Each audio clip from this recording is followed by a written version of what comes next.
साथियों, आप सभी के इस प्लेटफॉर्म पर स्वागत है।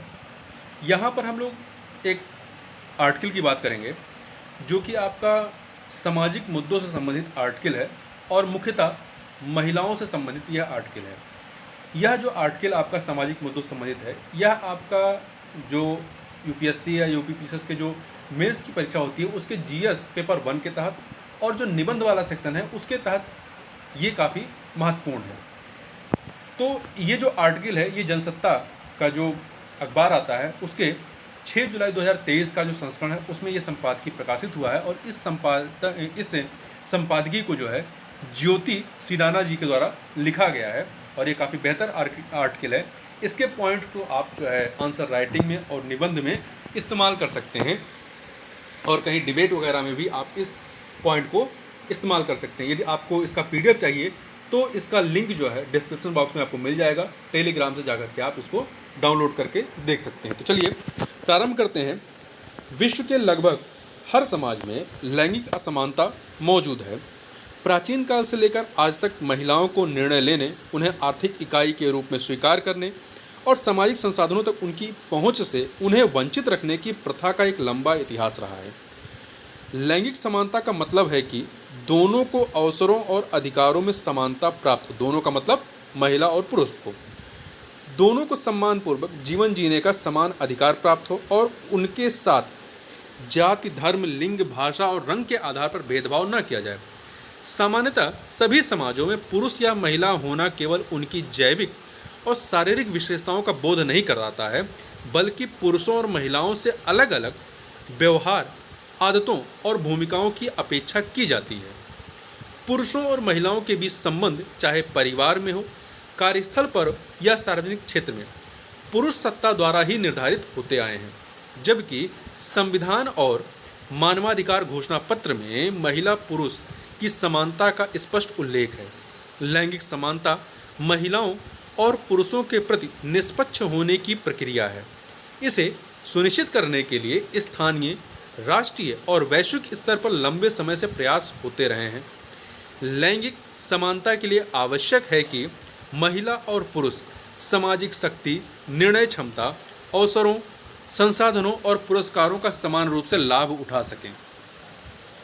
वर्जीनिया वुल्फ ने अपने एक लेख में लिखा था कि महिलाओं का अपना खुद का कमरा या स्पेस होना चाहिए, जहां वह स्वयं को इतना स्वतंत्र अनुभव करें कि वह खुद को काल्पनिक और गैर काल्पनिक दोनों रूपों में देख सकें।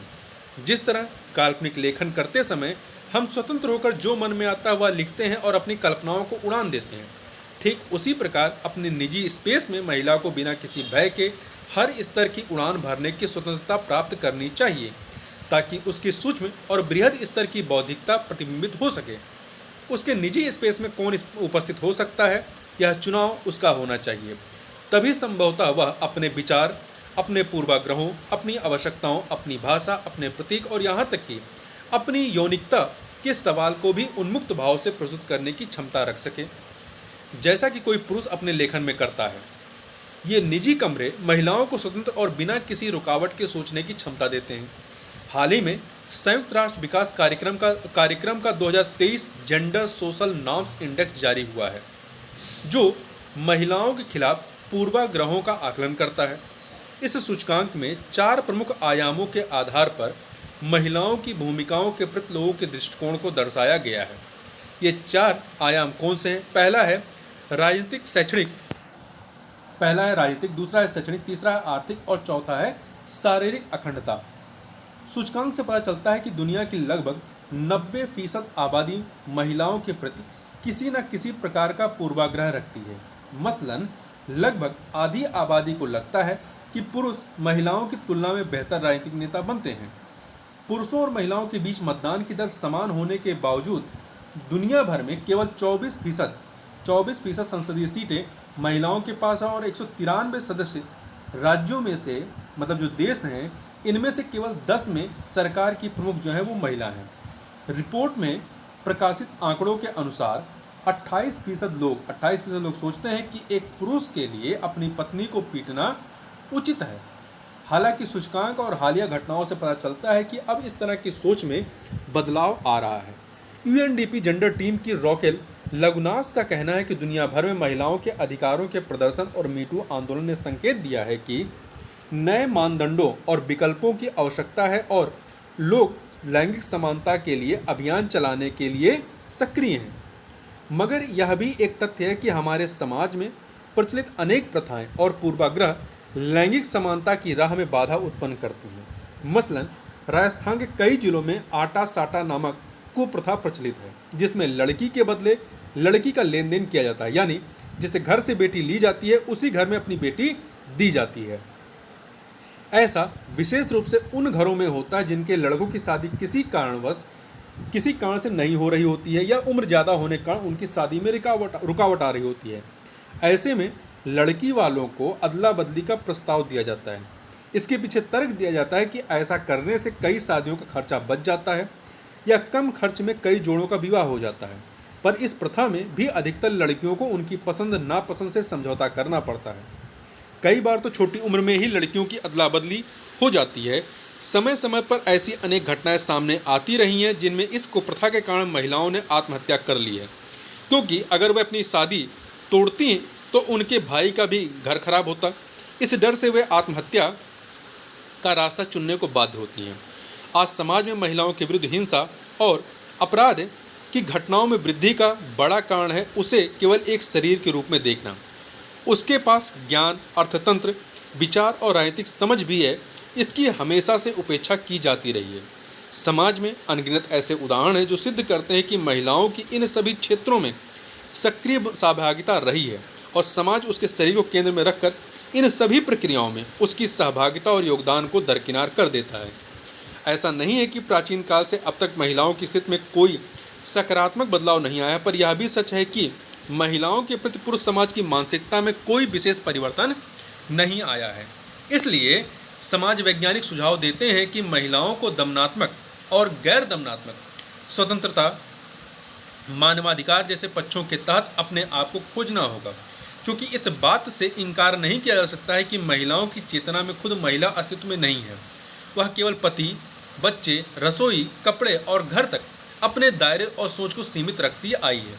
यह भी सच है कि वर्तमान समाज में कार्यशील महिलाओं की भूमिका में व्यापक परिवर्तन देखे जा रहे हैं। अब महिलाएं अपने दायित्वों के साथ साथ अधिकारों के प्रति भी सजग हुई हैं। सतत विकास लक्ष्यों की सूची में लैंगिक समानता को 5वें स्थान पर रखा गया, मतलब जो SDG गोल 5 है वो लैंगिक समानता से संबंधित है, जिन्हें 2030 तक प्राप्त करने का लक्ष्य निर्धारित है। पर जिस गति से महिलाओं के विरुद्ध हिंसा और दुर्व्यवहार की घटनाओं में वृद्धि हो रही है, 2030 तक इस लक्ष्य को प्राप्त करना आसान नहीं लगता है। एक समतामूलक और लैंगिक विभेद मुक्त समाज के निर्माण के लिए महिलाओं के प्रति समाज में स्थापित पूर्वाग्रहग्रस्त सोच को बदलना आवश्यक है। महिलाओं की प्रतिभा को कम करके आंकना, उन्हें गैर आर्थिक इकाई मानना, उन्हें केवल शरीर के रूप में स्वीकार करना, यह धारणा कि उनमें निर्णय लेने की क्षमता का अभाव होता है। कुछ ऐसे पक्ष हैं जो उन्हें भयमुक्त होकर अपनी अस्मिता को स्थापित करने से रोकते हैं।